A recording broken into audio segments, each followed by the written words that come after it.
Now available in paperback and Kindle, All About Marilyn. Learn all about the struggles of a faded former teen sitcom star in this absolutely fabulous 5-star screenplay. Get All About Marilyn in paperback and Kindle on Amazon.com today. Academy Award-winning actor Richard Dreyfuss decided to express his anger towards the Academy of Motion Picture Arts and Sciences' new inclusion requirements by saying that they made him vomit. Now, in an interview, Richard Dreyfuss expressed his anger towards the Academy of Motion Picture Arts and Sciences' new inclusion requirements that are supposed to take place in 2024 for the 2025 Best Picture by saying that these diversity and inclusion requirements made him vomit.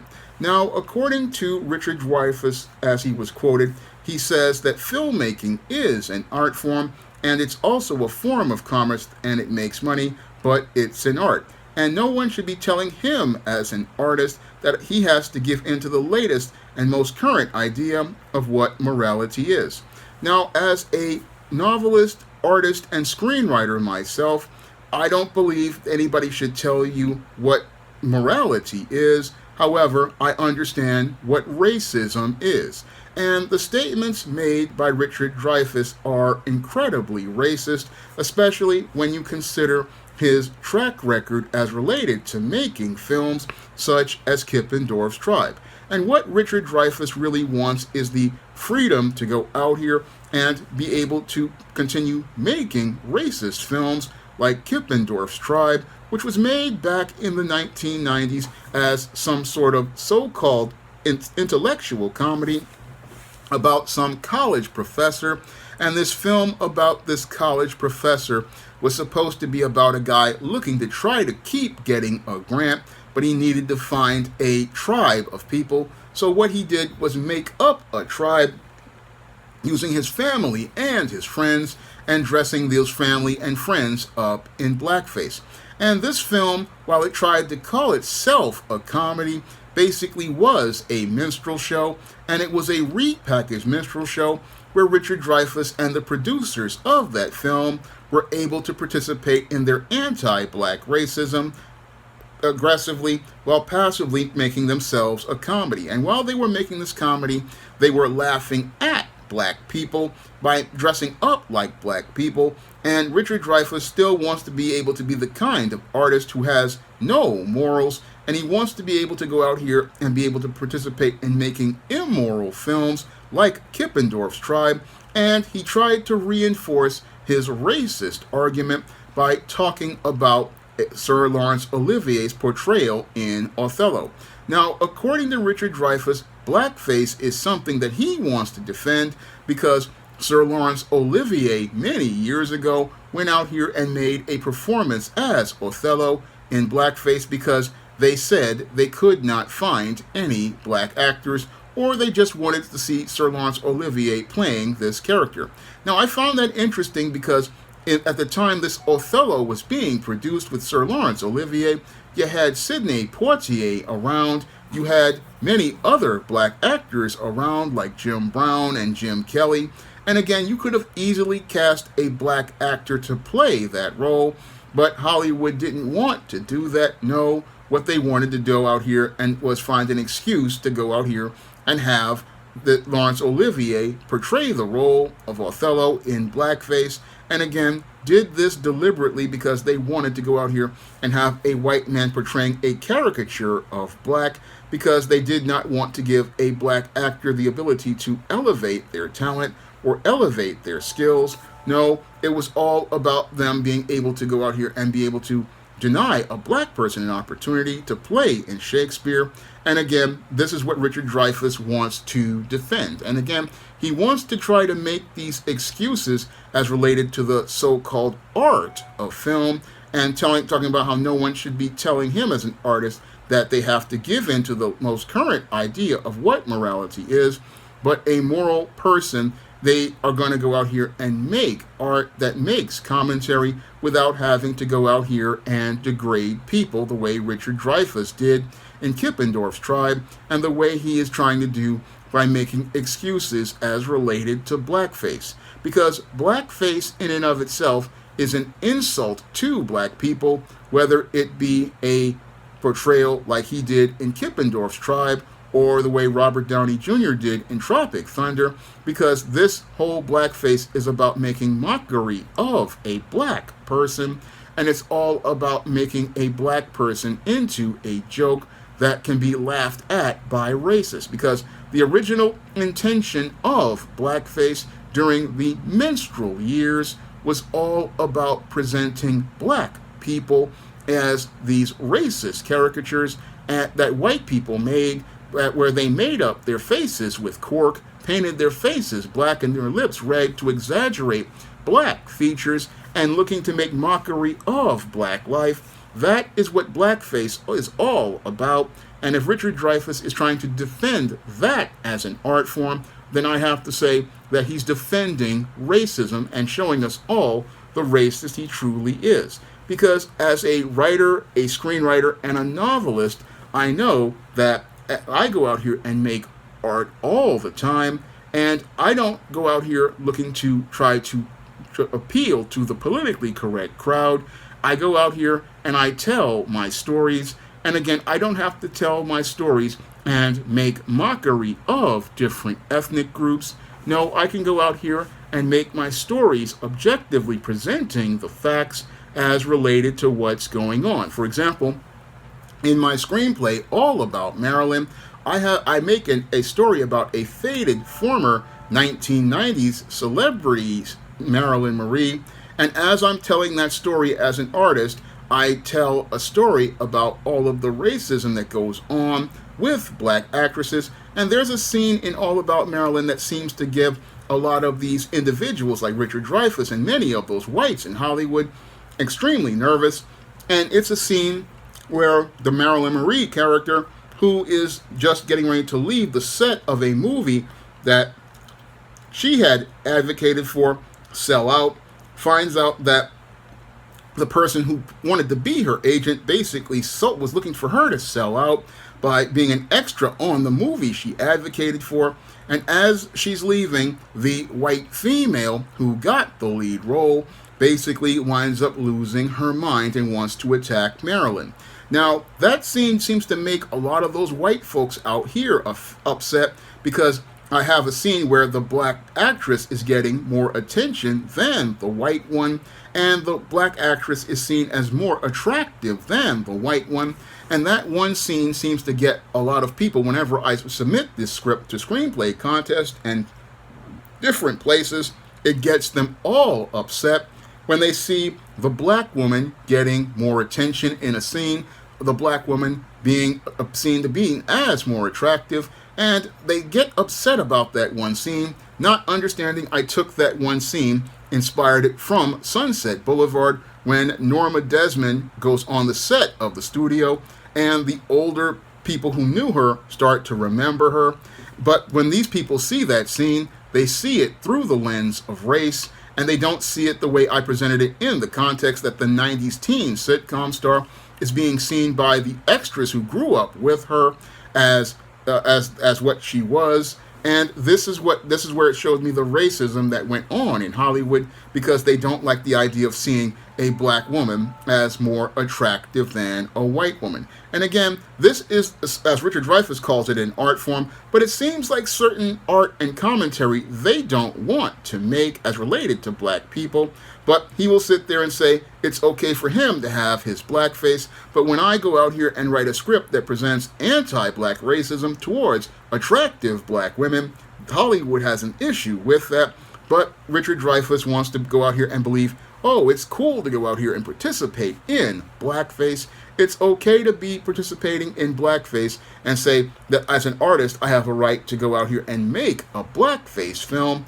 But the whole thing is, if a black creator wanted to make a film making commentary about racism and forms of racism as related to women, these same people would get all upset, and they would get upset because you're starting to make commentary on things that they don't want to hear about.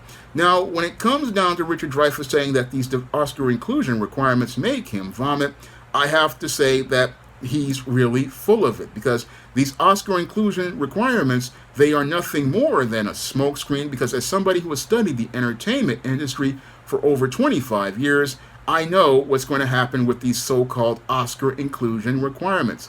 Yeah, they're going to go out here and cast blacks and minorities in the film, and they're going to be in minor background roles. Meanwhile, they'll use that as a technicality to say they met the diversity inclusion requirements and still have most of the main roles in the film filled with white cast members. They'll go out here and make a secondary or tertiary supporting character black, Hispanic, or Asian, use that to make their diversity quotas, have those background characters in the background, and as those characters are in the background, they're going to continue on in their story and use that as a way to continue making their films without going out here and giving any sort of independent black screenwriters or black filmmakers like myself any sort of ability to get a green light or be able to get our types of projects considered for any sort of nomination. So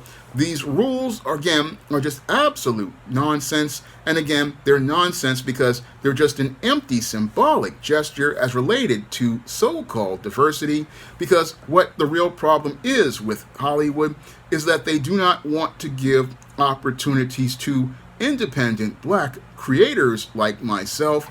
No, they don't want to give opportunities to independent black creators to go out here and give you a diversity of thought.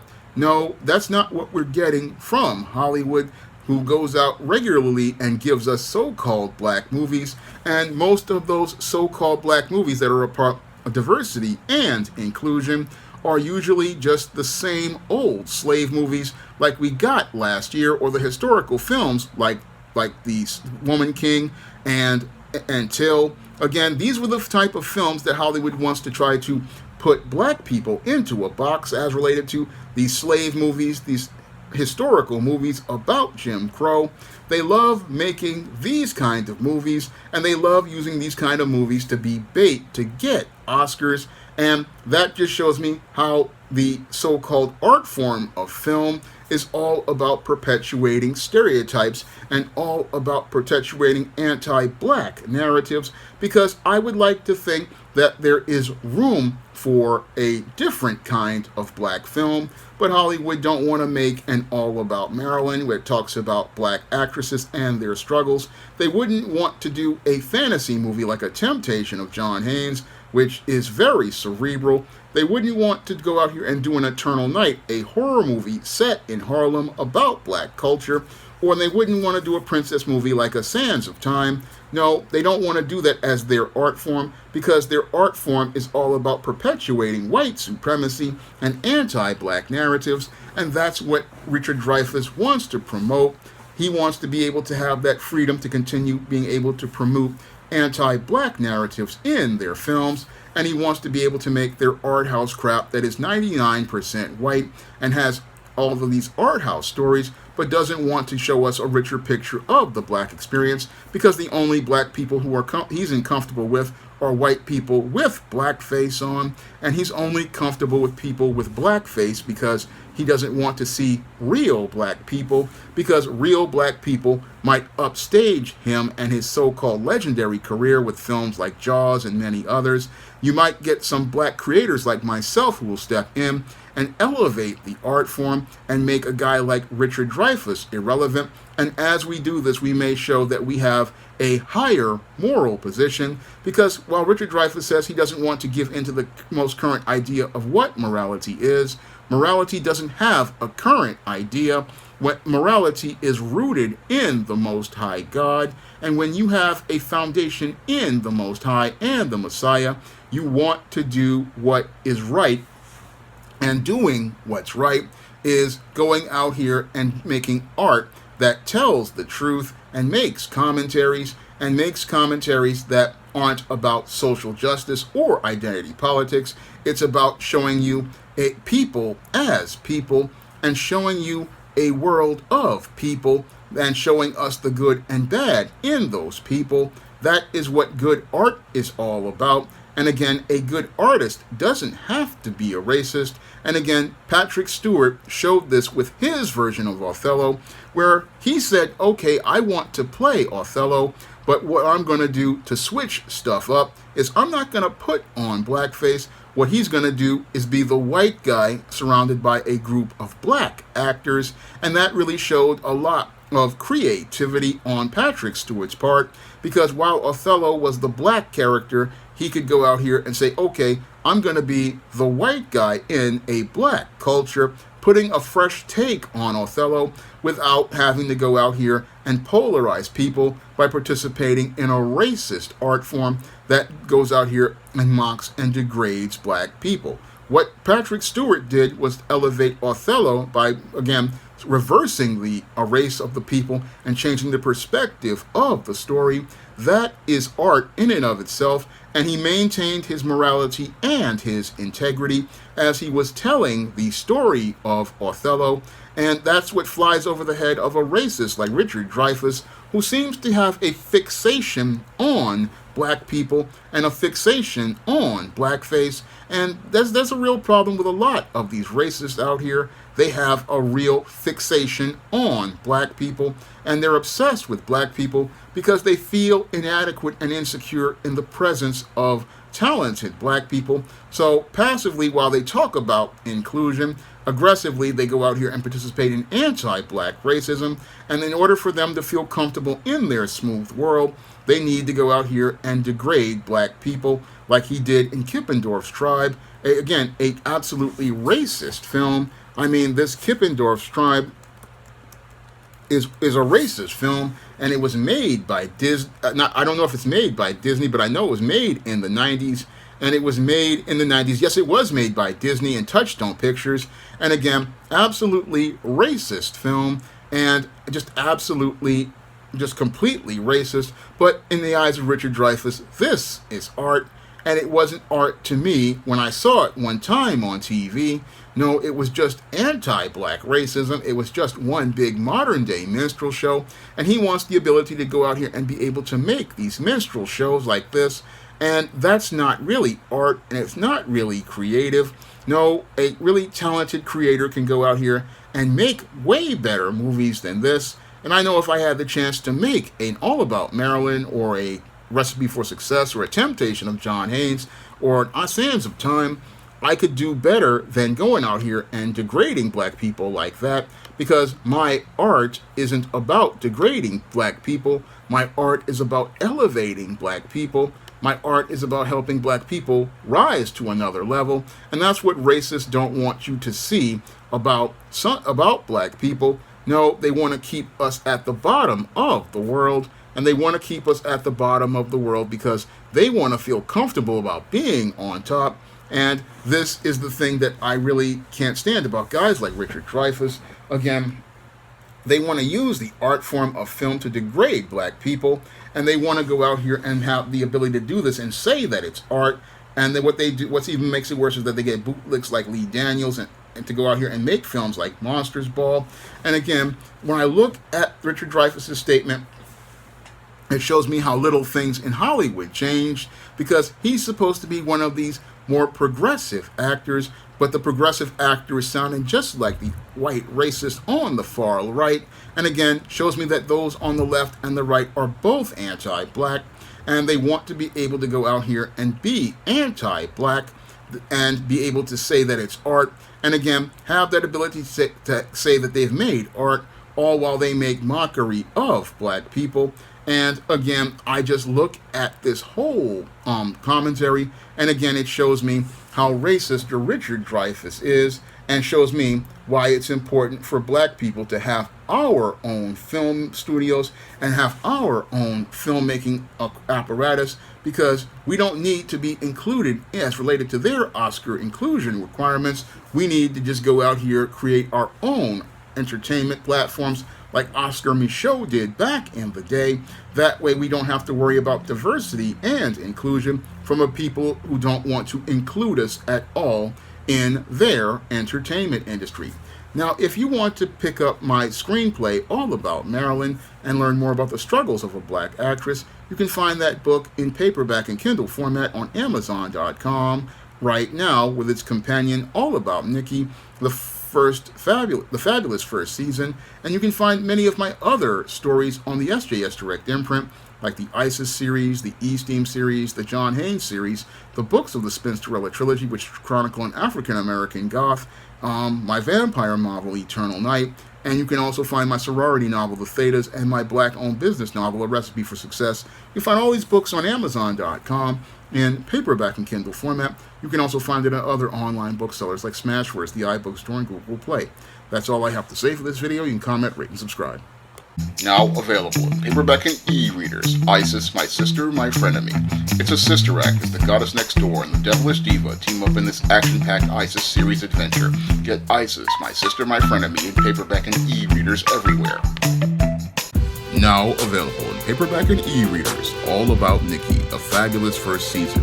The Fresh Prince of Bel-Air meets Clueless in this absolutely fabulous African-American 1990s teen sitcom. Get all 13 episodes of All About Nikki, the fabulous first season, in paperback and e-readers today.